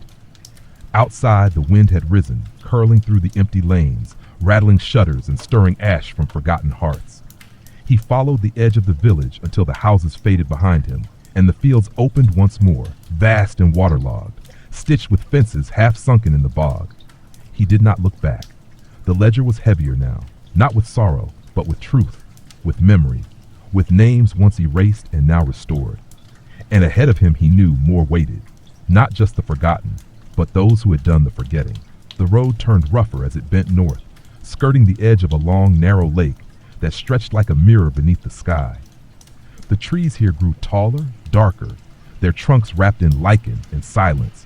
No birds sang, no wind stirred, only the slow, rhythmic sound of Leontius' boots upon the gravel path and the occasional whisper of his cloak brushing against briar. He was nearing the place he had long avoided. It was not a village, nor even a true town, but a fortified estate once known simply as Sindral's Hold. Long ago it had belonged to a minor lord with little land and too much ambition. It sat perched on a rise overlooking the lake, surrounded by a crumbling stone wall, its towers squat and grim. In Leontius's time, the hold had served not as a court of law, but as a private tribunal, a place where those considered dangerous to the quiet order of things were brought not for trial, but for instruction. It was there he had once been asked to do the unthinkable, to teach, not pain, but method. He had been sent by the city to oversee the training of a younger man, someone chosen by the Lord for his loyalty, his discipline, his unblinking obedience. His name was Luro. Leontius remembered him clearly. Tall, broad-shouldered, hair trimmed short, eyes like polished iron. He followed every instruction, learned every restraint, every tool, every approach to pain that did not leave a mark. He did not ask why. He did not question. That had been the point. Leontius had watched the boy work, had seen how his hands did not tremble, how he cleaned the blades afterward with reverence, as if they were sacred instruments.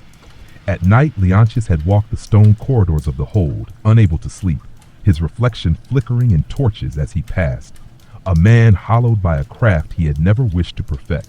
And then came her, not a prisoner, not a spy, a maid named Sella, accused of stealing a single silver ring from the lady's chamber. There had been no witness, no confession, but Lord Sindral had wanted an example. He had ordered Luril to extract the truth. Leontius had stood beside him and said nothing. That silence had echoed through him for years, louder than any scream. Now, as he reached the broken gate of Sindril's hold, he found the estate in ruins. The main tower had collapsed inward, its stones littering the path. Ivy crept along the walls. The banners had long rotted away. A place once feared had been consumed by time, as all tyrannies eventually are. He stepped through the archway. The courtyard was empty but for a pool of stagnant rainwater and the bones of a cart, its wheels long broken. A rusted chain hung from the gatehouse, swaying slightly in the breeze. He crossed to the eastern wing, the one where the instruction chamber had stood. Its roof was gone now, open to the sky, but the walls remained. There, etched into the stone in long, deep strokes, was a single word: forgive. He did not know who had written it, but he stood before it for a long time. Then he opened the ledger. Luril, apprentice of silence, trained in method, not mercy, taught not to feel, but to follow. He turned the page. Sella, of no family, accused for a ring never found, broken not by pain, but by the betrayal of those who said nothing. He stopped. Then, for the first time, he dipped his quill again, and with slow, deliberate strokes, he wrote a third name: Leontius, instructor, silent witness. Walked away and left the truth behind. He stared at the ink. It did not blot, it did not fade, it settled, and for a moment he felt as though the air itself had shifted, as though the stones had breathed in the word and accepted it. He sat against the wall beneath the etched plea, forgive, and closed his eyes. Not to forget, not to absolve, but to carry the weight fully, without flinching. The names were his now, as they always had been, but so too was the vow. He would go on, until every page was filled. The path beyond Sindril's hold descended into a narrow valley choked with mist, where the trees grew knotted and close together, their branches interwoven like the fingers of old hands. The air smelled of damp leaves and ancient bark, of mushrooms clinging to rotting stumps, and things unseen that stirred softly when no one watched. It was a place few entered willingly, a place avoided even by those who had nothing left to fear. They called it the Hollowwood.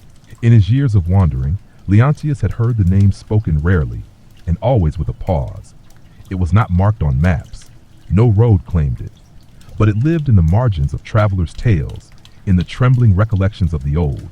It was said that during the great purges, when the church and crown swept through the realm to root out all deemed unnatural or blasphemous, many had fled into this wood.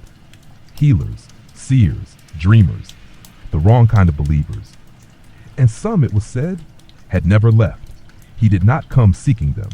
He came for one name: Velun. The only child of a midwife and a foreign mercer, Velun had been born in the village of Drevin, near the edge of the Hollowwood. Leontius remembered the case clearly, not for its outcome, but for its strangeness. She had been taken from her home by her own neighbors, carried to the court in Drenmore in silence, accused not of crimes but of dreams. She had spoken of visions, they said, of seeing moments before they happened, of hearing voices from the river that told her which child would survive the winter. She was no witch, they claimed, just wrong. Leontius had been present when she was brought before the magistrate. He had expected fear, defiance. He found only calm. I don't know why I see what I see, she had said, but I would never harm. They did not torture her, not then. They decided instead to send her to a cloister for evaluation, a kinder form of exile. But she never arrived. The cart that bore her vanished before it crossed the river. The guards claimed the wheels broke near the woods, that she fled, that they could not follow. Leontius had always suspected otherwise. Now, years later, he followed the same path the cart had taken, across the broken bridge, through the thickets of hawthorn, and into the Hollowwood. The deeper he went, the quieter the world became. Even his breath seemed to vanish in the stillness. By dusk, he reached a glade at the heart of the forest, a clearing encircled by ancient yews, their trunks thick and hollow, their roots gnarled like the limbs of giants long buried. In the center stood a cairn of stones, overgrown with moss, surrounded by feathers, twine, dried herbs, and other offerings left by unseen hands. He knew without doubt that this was for her. Not a grave, perhaps, but a memory, shaped by those who still whispered her name. He stepped forward, removed the ledger from his satchel, and knelt. Velun, of Drevin, seer, listener, taken for speaking what others feared to hear. He hesitated. then added, "Not all who vanish are lost. Some walk deeper into the trees." He laid a single silver coin beside the cairn, not for payment, but for honor, a tradition older than courts, older than kings. As he rose, something stirred in the edge of the clearing, a figure robed, hooded, silent. Leontius did not flinch. The figure stepped forward slowly, deliberately, then knelt by the cairn and placed a sprig of rue beside his coin. No words were spoken, only a glance, brief, searching, then gone. Then the figure stood and disappeared once more into the trees. Leontius remained still, the forest breathing softly around him. In that moment, he felt no fear, only a quiet certainty that the name he had written would not be the last to find its way here. The hollow wood, it seemed, remembered and protected its own. He emerged from the hollow wood before dawn, his boots damp with dew and the scent of yew clinging to his cloak. The sky above the tree line was streaked with pale amber, and the first birdsong in days reached his ears, hesitant, tentative, as though uncertain of the silence that had preceded it. Ahead, the land began to rise once more, unfolding into a broad upland plain where the wind swept freely across the heather. Far in the distance, the spires of a ruined fortress stood silhouetted against the morning sky. Leontius recognized it immediately, the bastion of Grenvald. It had once been a center of judgment, not in courts or chapels, but in the dark sense of political reckoning, where nobles and scribes, envoys and merchants were brought under suspicion of disloyalty and made to account for loyalties that shifted with each passing reign. He had been sent there only once, not to question or to extract, but to observe, to report. But what he had seen then still sat in the center of his mind like a stone in a stream, unmoving, even as time flowed endlessly around it. The accused had been a man named Caldus, a former royal archivist charged with tampering, altering royal edicts, smuggling documents, erasing names from the record. His supposed treason was never explained clearly. He had worked in silence for years, penning history for others, shaping the memory of kingdoms with a single stroke of ink. And then someone had decided he had written too much. Leontius had been called to determine whether Caldus would break, but he never did. He had sat, day after day, in the narrow stone cell beneath the bastion's north tower, reading a small copy of Virid's histories, not speaking unless spoken to, not weeping, not pleading. When asked why he would not confess, he replied, "I spent my life ensuring others were remembered correctly. I will not lie for the sake of forgetting." Caldus died the night before his final hearing. They said he took his own life. But Leontius had always wondered whether truth itself had simply decided not to endure another alteration. Now the bastion lay empty, broken, its stone halls hollowed by fire, its windows shattered by wind.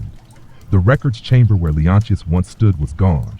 Its ceiling collapsed, its scrolls turned to ash. He stepped inside the old archive, boots crunching on charred wood and fragments of iron clasps. A single beam remained standing in the corner. On it, carved in shallow, near invisible lines, were 4 words. Words matter, names remain. He placed his hand on the beam, then opened his ledger. Caldus, archivist, historian, keeper of others' truths, refused to rewrite his own. Beneath it, even ashes hold memory. Leontius remained in the ruins for hours, walking slowly through each corridor, brushing his fingers across scorched walls and empty doorways. In the great hall, he found the place where the seal of the court had once been set into the stone floor. It was gone now, looted or pried free. In its place, weeds had grown, tiny, stubborn things, yellow and green, swaying softly in the wind. He sat there, and for the first time in many days, he allowed himself to weep. Not loudly, not bitterly, just quietly. A steady stream of tears for all that had been erased, and for the stubbornness of memory that refused to be silenced. He wept not only for Caldus, or for the names already written, but for the countless others who had no ledgers, no stones, no songs. The ones who passed through the hands of justice like water, without shape, without echo. The ones whose truths were too inconvenient to preserve. When the tears ceased, he rose. He did not wipe his face. He let the wind dry the salt from his cheeks, and he walked on. There were more pages yet. The road bent eastward again, curling like a river through low, golden fields scattered with stones too weathered to bear markings. The air had changed, warmer now, tinged with the scent of thyme and dry hay.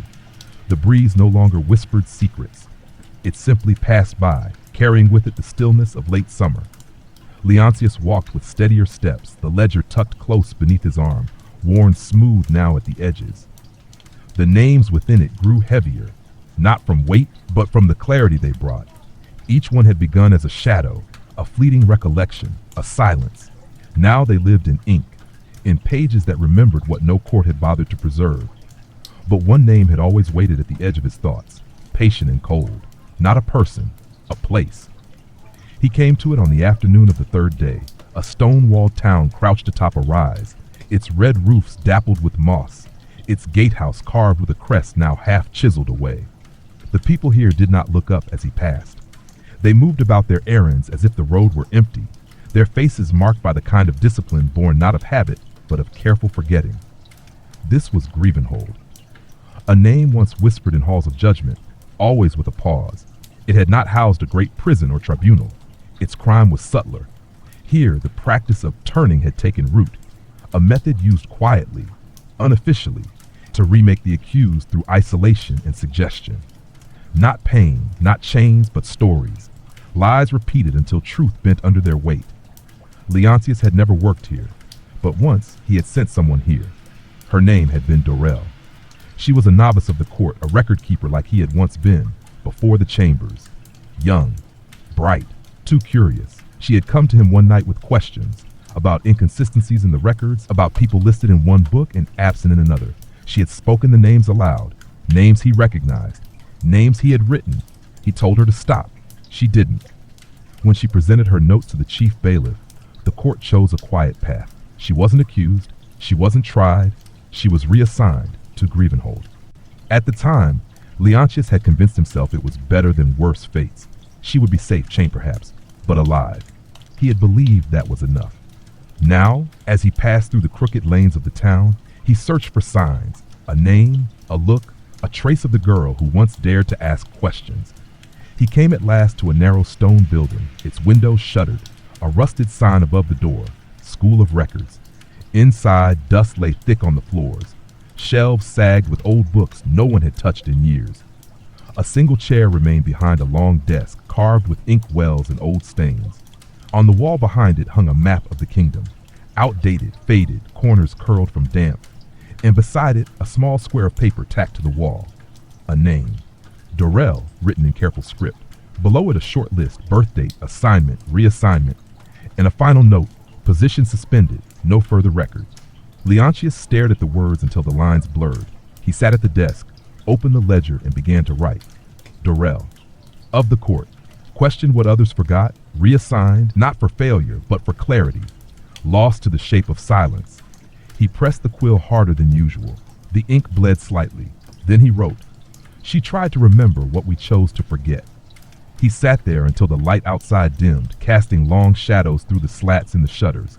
Then he stood. From a nearby shelf, he took a single scroll, brittle, its seal unbroken, and tucked it into his satchel. He did not know what it held, but it belonged to a time when names still mattered. Outside, the streets remained empty.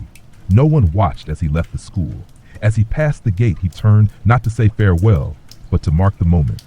Grievenhold had been built to remake others, but in the end, it only taught forgetting. He walked away with a name reclaimed, and with the knowledge that not all prisons bear locks. Some are built from silence, carefully spoken. The road southward unwound gently through meadows of dry grass and distant thickets, where the wind rustled like whispers beneath woven cloth. Summer had begun its slow retreat. The edges of the leaves yellowed faintly, and the air carried a hint of coolness that would grow sharper with each passing week. The sun still warmed the shoulders, but Leontius felt the coming shift deep in his bones, a turning season, both in the world and within himself. He had begun, without meaning to measure his days not in distance, but in names. Each step brought him closer to the unspoken conclusion he had never dared plan. The pages were nearly full now. The ledger, once light and open, had grown dense with remembrance. There remained only a handful of blank leaves, each one waiting, as if with breath held, for what must come. But there was one last journey he had not yet made, one more return. And so he walked the old pilgrim's path that wove through the southern groves and sloped gently toward the town of Isildan, a place untouched by battle or famine, but shaped by something subtler. It was a place of law, of precedent, of records carved in marble and stored beneath vaulted ceilings, where dust was swept hourly and candles burned day and night to preserve the illusion of clarity. He had been there often, once. It was where he had sworn the oath. He reached it at dusk, the town's sandstone walls glowing faintly beneath the fading light, its narrow streets already cooling in the breath of evening. He did not enter through the main gate, where travelers and petitioners came bearing their pleas. Instead, he passed through a narrow arch beside the old aqueduct, a path he knew from years before, the way the clerks came and went unnoticed. The Hall of Rulings loomed at the town's heart, not grand, but stern, its doors of dark oak, its windows narrow and high. He stepped inside. It was just as he remembered, the scent of ink and parchment, the soft footfalls of robed clerks, the low murmur of scribes reading aloud from verdicts centuries old. The room where he had once stood to receive his assignment, where the chief notary had placed in his hands a bundle of sealed writs and said, "You are the final hand, not judge, not executioner, but the voice between silence and decree. Do it with clarity, do it without cruelty, but do it." He had nodded then and said nothing. Now he crossed the hall not to report, but to surrender something. He found the archivist's desk, manned by a thin woman with hair bound in ribbons of gray and eyes as sharp as hawks. She looked up as he approached. "I wish to submit a record," he said, her brow arched. "Which case?" He placed the ledger gently before her. "It is not a case. It is a record of what was not kept, names not listed. Stories never written, they deserve a place." She did not touch it. Instead, she studied him for a long moment. Her voice, when it came, was quieter. "You are Leontius." It was not a question. "I am." "You served as torturer to the High Circuit, later to the Western Tribunal." "Yes." "And you carry this voluntarily?" He nodded. She opened the ledger, turned the pages slowly. Her eyes moved over the names: Marilena, Edella, Harun, Briona, Asildis, Dorel. She paused at some, whispered others aloud. Then she looked up. "There is no shelf for this," she said. "No category." "There should be." She looked back at the book, then closed it gently. "I will see that it is kept," she said, "not as official record, but as testament." "That is enough." He left it there on her desk, and as he turned away, something loosened within him. Not relief, not release, but something closer to return. A quiet, slow undoing. As if the long circle of his journey had finally closed, not with applause or punishment, but with a simple nod from a stranger who understood. Outside, the night had come fully. He walked once more through the archway, past the aqueduct, into the dark streets. No one called after him. No bell rang. No name was spoken. But as he stepped into the quiet of the road, a sound met him. The faintest rustle of pages behind stone walls, a ledger being placed on a shelf. And for the first time in a long, long while, Leontius felt unburdened by what he carried. He walked not to flee, but to rest. The countryside beyond Isildan unfolded like a long exhale, open and quiet, fields gently rippling beneath the breath of dusk. Leontius moved slowly now, not from weariness, but from deliberation. With the ledger left behind, the weight on his back was lighter. But within him, a different weight remained. Not guilt, not regret. Something quieter, something like finality. He no longer walked toward names. He walked now toward places where memory had never even been asked to settle. There were no remaining pages to fill. And yet the journey had not ended. Because there was one more name, one more absence that had shaped him more than all the rest combined. His father's. Cadrell of Ilbar, candlemaker, gentle-handed, quiet-voiced. A man who lived without fear and who died without explanation. Leontius had spoken of him rarely in the years that followed his death. Not because there was pain in the memory, but because it was too good, too simple, too brief to survive in the rooms where he had lived since. Cadrell had died when Leontius was only 13, just before the winter fever took his mother as well. The village elders had said it was sickness, like so many others, but the boy he had been had never believed it. He had seen the marks, not from illness, but from something else, something twisted, quiet, carefully hidden beneath burial shrouds. There had been a dispute that season between Cadrell and a visiting deacon over a tithe collected not by scripture, but by force. Cadrell had spoken plainly at the gathering. He had refused the coin. A week later, he was gone. No charges, No questions, just a quiet burial, and silence ever after. Leontius had never returned to Ilbar, until now. It was a small village still, smaller than he remembered. The same crooked fences, the same 3 houses near the old forge. The candle house gone, long since collapsed or dismantled. No one recognized him as he entered, and he made no effort to be seen. He followed the road behind the well, past the elder grove where his mother once gathered herbs, to the hill where the graves lay. The ground was uneven, sunken in places, and the markers were little more than stones. Few names remained legible, but he found it. Not by the writing. The inscription had long since worn away, but by the shape of the stone. He had placed it himself, with the help of his uncle, a lifetime ago. Leontius knelt beside it. He placed a small bundle of herbs, lavender, rosemary, and myrrh at the base. "I didn't understand then," he said softly. "Not what happened, not why." The stone said nothing. The wind rustled through the grass, soft as breath. "I remember you lit the candles one by one, always with care. You said even wax held memory." He smiled, just faintly, and closed his eyes. "I tried to forget what happened after. I became someone you never would have recognized, but I didn't forget you." He sat there until the moon rose above the hill, silvering the ground and casting long shadows behind each grave. Then he reached into his satchel and pulled out a folded page, a copy of the first one he had written in the ledger. Marlena's name, the one that had begun it all. He unfolded it, smoothed the edges, and placed it beside the herbs. "This is yours now," he whispered. Not because Cadrell had known her, but because it was Cadrell's voice, gentle, steadfast, unshaken by power, that had first taught Leontius to hear truth, even in silence. He stood once more, not with sorrow, but with a quiet strength that had taken a lifetime to return. The road beyond Ilbar was dark, but he was no longer afraid of the dark. He had lived in it, and now, finally, he walked through it without looking away. The road bent once more through low meadows and shallow creeks, where frogs leapt at his passing and dragonflies hovered like jeweled whispers above still water. The light of late summer had grown softer, more gold than fire, and shadows now stretched longer behind each fence post and gate. Leontius no longer sought towns or names. He no longer asked directions. His journey was no longer a search, but a return. Not to any place he had left, but to something within himself that had never quite formed until now. He walked not as a penitent, nor as a judge, but as a witness finally come to terms with what he had seen. Each evening he would stop where the land permitted, often alone among fields of barley or at the edge of a wood, laying his cloak over a patch of grass and watching the stars rise in their slow ancestral paths.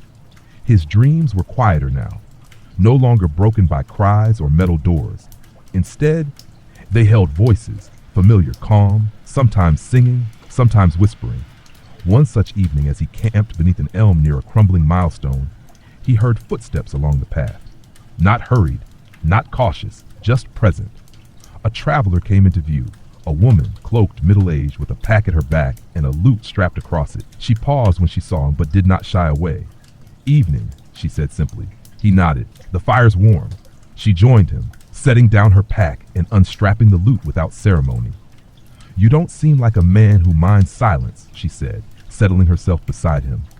"I've lived with it too long to be afraid of it," he replied. She began to tune the strings gently. "I passed a town not far from here. They speak of a man walking the kingdom with a book of names. Not a judge, not a priest, just remembering." He said nothing.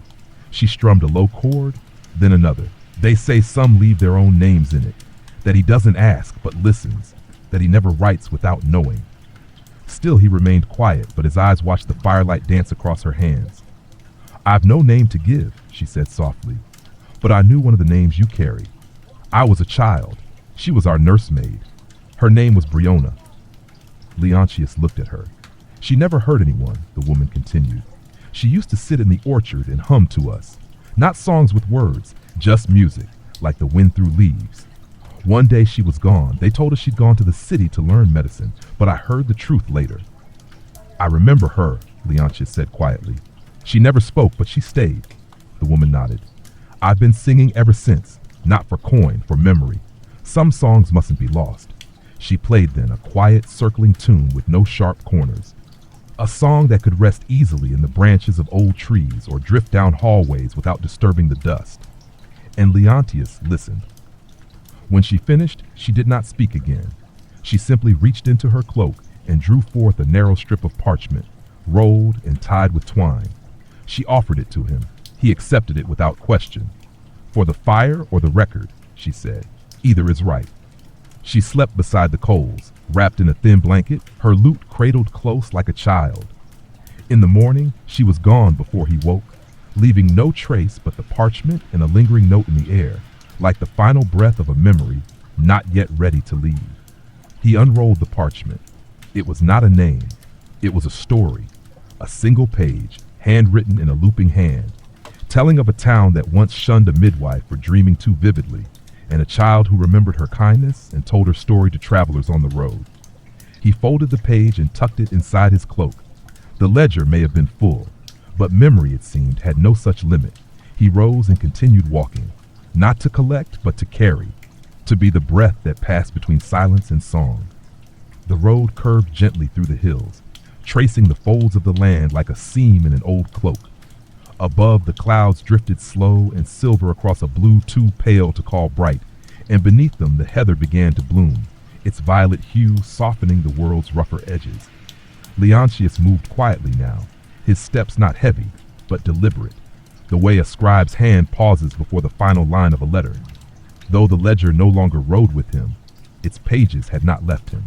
Each name he had written echoed softly in his thoughts, not as burdens but as companions. He carried them not to confess, nor to complete, but to preserve. And the journey had taken on a different shape, not a circle, not a line, but something more like a spiral, ever drawing closer to a center he had only just begun to understand. By dusk he came upon a stone bridge, its arch narrow and worn by centuries of hooves and feet. Beneath it ran a quiet stream, shaded by alder and willow, its banks dappled with moss and foxglove.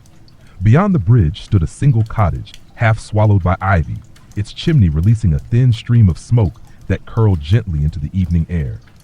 He remembered this place, not for a name, but for a moment. Years ago, before the ledger, before the silence became unbearable, he had passed this way during a time of snow. His cloak had been thin, his hands cracked from cold, and he had stopped at this very stream to drink. A woman had come from the cottage, not young, not old, wrapped in a shawl the color of coal smoke. She had said nothing, only held out a bowl of warm broth and turned back inside.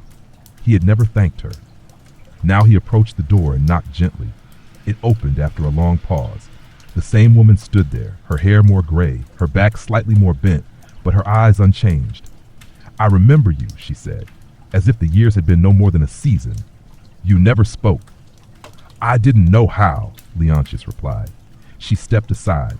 He entered, removed his cloak, and sat by the hearth she had already stoked. The warmth embraced him like a memory he had once tried to forget. They ate together in silence, lentils, black bread, a piece of dried apple soaked in cider. And when the meal was done, she placed a bundle in his hands. It was cloth-wrapped, heavy and familiar. "I heard about your book," she said, "from a priest who came through in spring. He said there was a man walking the kingdom, gathering names. He said he cried when he read them." Leontius unwrapped the bundle. Inside was a ledger, newer, blank, but at the top of the first page in a neat hand that was not his own was written, "For those still waiting." The woman met his eyes. "Some of us remember, but we can't always write it down, and we need someone who knows how to carry what others refuse." He nodded once, slowly. She stood then and walked to the window. Outside, the stars had begun to shimmer in the indigo sky. "My brother was taken," she said softly, "years ago. No trial, no charges, only a knock in the night." "What was his name?" Leontius asked. She smiled faintly, as if the question itself gave her strength. "Tomel. He made kites from linen scraps, laughed too loud at the wrong stories. He was never afraid."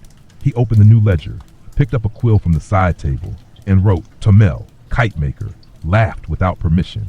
Taken, but not forgotten." The ink sank slowly into the page, and with it something else settled. Not finality, but continuation. He looked at the blank line still ahead, a new book, a new beginning, and this time it would not be his alone.